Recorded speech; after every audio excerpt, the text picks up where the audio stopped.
Just another routine mission. Why do they always say that before a mission? Of course it's routine. You haven't done anything yet. It's everything that happens along the way. The choices you make, the paths you choose, that turn the routine into anything but. Of course, that's how it started. A routine mission, answering a distress call. And look where that got me. We were testing out the Normandy, Captain Anderson's new ship, when the distress call came in. An Alliance patrol on Eden Prime had been attacked. They'd seen something they couldn't explain. And whatever it was massive. I hit the ground with my lieutenant, Caden Olenko. A good kid, loyal, by the book, with a talent for biotics. We came across the lone survivor of the patrol, Gunnery Chief Ashley Williams. A soldier to the core. Tough, disciplined, ready to take on whatever came her way. Ashley joined up with us and took us to the spot where she lost her squad. That's when we saw it. The ship. Like nothing I'd ever seen. It was massive, scorching the colony and everything around it as it blasted away. We followed the path of destruction to an artifact, a beacon left by a long-dead race called the Protheans. The colony had dug it up, and whoever attacked them had tried to take it. Chief Williams made the mistake of getting too close. It hit her with some type of energy. I grabbed her and threw her out of the way. That's when it hit me. Hard. Every muscle in my body went rigid. I couldn't move, could barely breathe. Everything went black. And then I saw something. A vision. Dream. A nightmare. By the time I woke up, we were halfway to the Citadel on our way to meet the Council. I was expected to explain what I'd seen. Anderson came along. So did Adina, our political representative on the Citadel. With those two heavyweights, it seemed reasonable we could persuade the Council that the ship we'd seen was a potential threat, as was the individual behind the attacks. The main suspect for the Eden Prime massacre was a Turian Spectre named Saren. He'd been seen by one of the survivors from the colony at Eden Prime, and there was some evidence to suggest that the ship was connected to Saren. But even Adina's pointed accusations weren't enough to convince the Council. They just couldn't believe one of their chosen elite Spectres could be guilty of something like that. They needed proof, which meant I needed proof. Fortunately, I wasn't alone in my search. Garrus, another Turian, wanted to help. A top agent for Citadel Security. Despite orders from his superiors that he shouldn't get involved, he told me he was suspicious of Saren, and he had some useful leads. More importantly, he was willing to share them. That led me to Rex, the biggest, nastiest-looking Krogan bounty hunter I'd ever seen. He turned out to be more than just a brute. It was his intel that led to a fugitive with incriminating evidence on Saren. The fugitive turned out to be an energetic little Quarian named Tali. A tech expert with a knack for hacking, she'd procured some information on Saren. Evidence that proved Saren was dirty. Tali's evidence proved that Saren was responsible for the massacre on Eden Prime, and that the immense warship we'd spotted was in fact Saren's flagship. But it went much further. Saren was trying to find a way to bring back a race of sentient machines from dark space. Machines allegedly responsible for cleansing the galaxy of all organic life. These Reapers were blamed for wiping out all life 50,000 years ago, including the Protheans, then disappearing back through the mass relays to dark space, leaving no trace they'd ever been.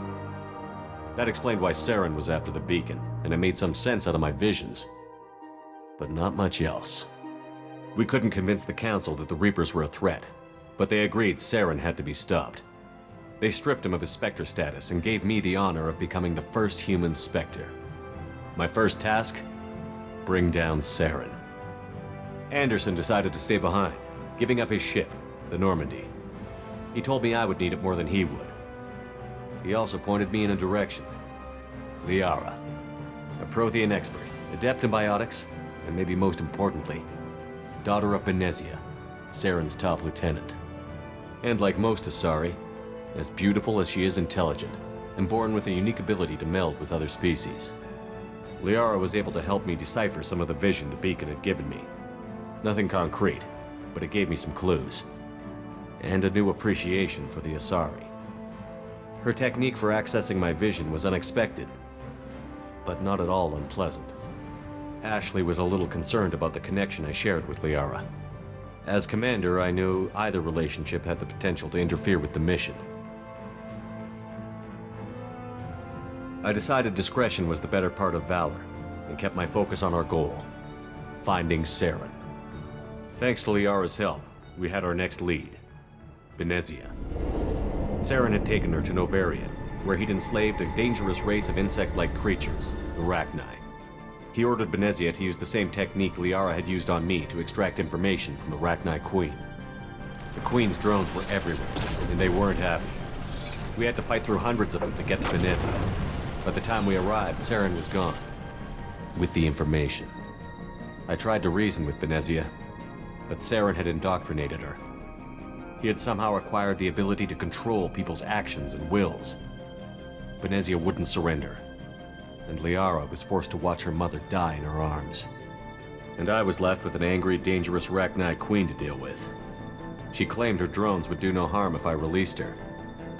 But the Rachni had terrorized the galaxy before. I couldn't do it. I wouldn't doom an entire species for past sins. And the Queen was true to her word. She left and took her army of drones with her.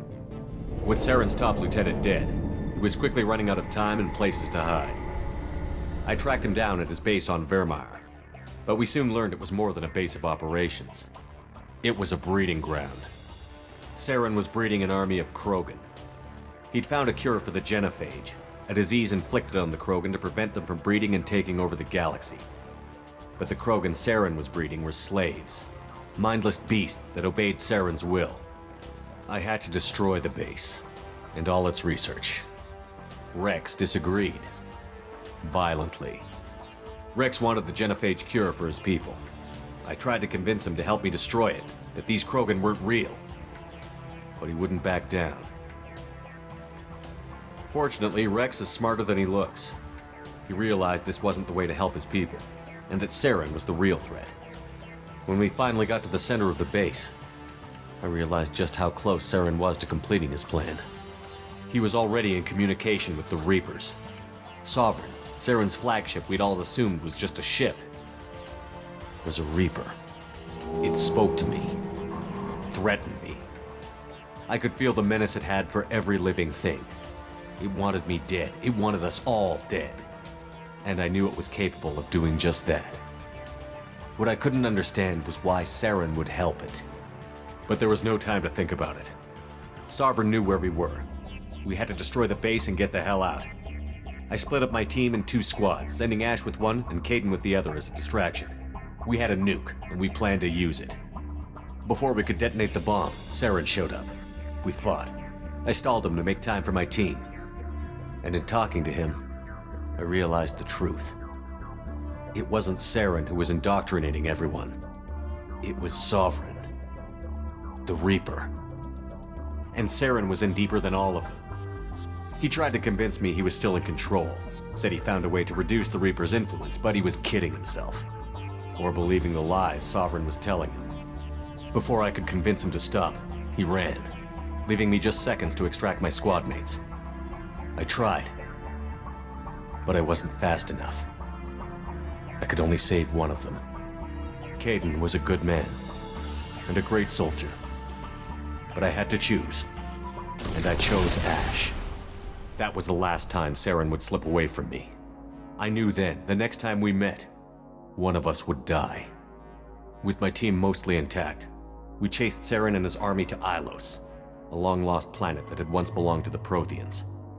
As we prepared for what we knew would be a desperate fight, I spoke to my crew. We were just one ship, against Saren's growing army. I assured them all that despite the odds, we could defeat him. I'd never tell anyone, but I had my doubts. Leaving Caden behind had hardened my resolve, but revealed a soft spot in my defenses.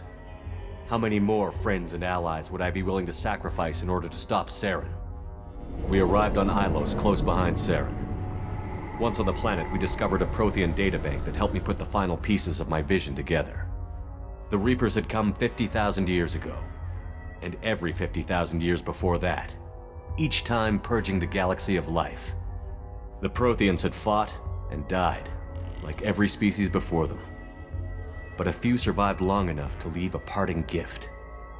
The Protheans had discovered that the Citadel was the key to controlling the mass relays.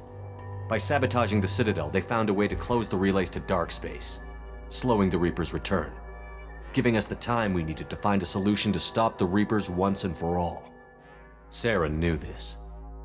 He was leading his army to take control of the Citadel and re-establish the relays to dark space, bringing the waiting Reapers here to destroy us all. We followed him to the Citadel. It was intact, but heavily damaged. He had caught the Council fleets by surprise, and they were only now regrouping. And with Sovereign as his flagship, there was little hope the fleets could counterattack with enough strength to take back the Citadel. But Saren was done running, and I was done chasing him. As the Alliance and Citadel fleets battled Saren's army outside, I cornered the Turian bastard in the Citadel tower and confronted him. He died believing that the Reapers would save him. As I fought to regain control of the Citadel, the Council's flagship, the Destiny Ascension, fell under attack. Despite Saren's death, Sovereign and Saren's army continued to fight. The Council was aboard the Destiny Ascension, and they were requesting assistance. But I knew in order to help them, I would have to put our Human Alliance fleet in jeopardy. The Council could be replaced. The fleets were needed here and now if we were going to defeat Sovereign. Even with the Citadel back in my control, Saren defeated, and the Normandy leading the combined galactic fleet, the battle against Sovereign, a single Reaper, was relentless. It took the combined fleets of humanity and the other races, but in the end, Sovereign fell.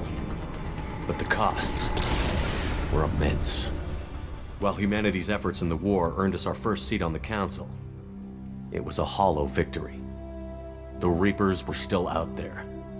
I knew the fight was far from over, but as the one who'd led the fight against Saren, I was given new responsibilities. The choice of humanity's first counselor was left for me to decide. On the one hand, Udina, the lifetime politician. Ruthless and ambitious, he would easily navigate the political landmines that would soon be put in front of him. The other choice, Captain Anderson, the career soldier. Tough but fair, but a friend, and someone I could trust. Both great leaders in their own right. Anderson didn't want the job, which was a sure sign he'd be perfect for it. No ambition to get in the way. The war was over. The threat had passed. In time, the Council would rebuild itself. The Citadel could be repaired. Even the pain of lost friends would fade. But none of that mattered if the Reapers were still out there. And if they were all as powerful as Sovereign, we had to find a way to stop them. I had to find a way. I gathered my crew, took my ship, and went in search of answers. Officially, the Council would only say I was assigned to cleanup duty, rooting out any remnants of Saren's army. Just another routine mission.